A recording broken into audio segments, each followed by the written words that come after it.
महाशिवरात्रि की कथा भगवान भोलेनाथ और माता पार्वती का विवाह। अगर वीडियो आपको अच्छी लगे तो गॉड फादर भक्ति चैनल को सब्सक्राइब ले। बहुत प्राचीन समय की बात है। हिमालय पर्वत की पुत्री माता पार्वती ने अपने पूर्व जन्म सती की तरह ही भगवान शिव को ही अपने पति के रूप में पाने का संकल्प लिया।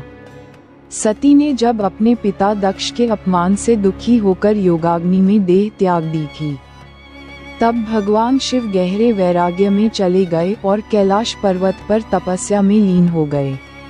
माता पार्वती की तपस्या। माता पार्वती ने भगवान शिव को पुनः प्राप्त करने के लिए कठोर तप किया। उन्होंने वर्षों तक बिना अन्न जल के तपस्या की, कभी केवल पत्ते खाए, कभी सूखे पत्ते भी छोड़ दिए। उनकी तपस्या से तीनों लोक हिल गए। देवता चिंतित हो गए कि यदि शिव विवाह नहीं करेंगे तो संसार का संतुलन बिगड़ जाएगा। कामदेव का भस्म होना। देवताओं ने कामदेव को भेजा कि वे भगवान शिव की तपस्या भंग करें।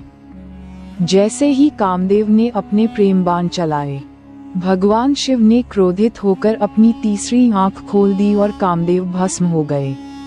लेकिन माता पार्वती की तपस्या सच्ची थी, इसलिए शिव का हृदय पिघल गया।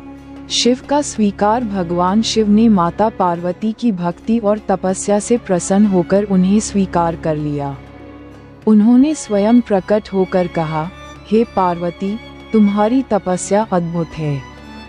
मैं तुम्हें अपनी अर्धांगिनी के रूप में स्वीकार करता हूँ। विवाह की अद्भुत लीला। भगवान शिव का विवाह अत्यंत अनोखा था। वे दूल्हे के रूप में भस्म लगाए, सर्पों को आभूषण बनाकर नंदी पर सवार होकर बारात लेकर पहुँचे। उनकी बारात में भूत प्रेत, गण, योगी और अघोरी थे। पहले माता पार्वती की माता मैना देवी ये दृश्य देखकर घबरा गईं।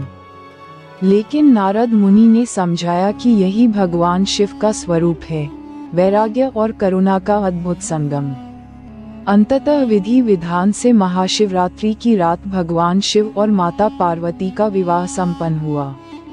महाशिवरात्रि का महत्व। इसी कारण महाशिवरात्रि को शिव पार्वती विवाह दिवस के रूप में मनाया जाता है। इस दिन व्रत, रुद्राभिषेक और ओम नमः शिवाय का जाप करने से जीवन में सुख, शांति और वैवाहिक सुख की प्राप्ति होती है। जय भोलेनाथ।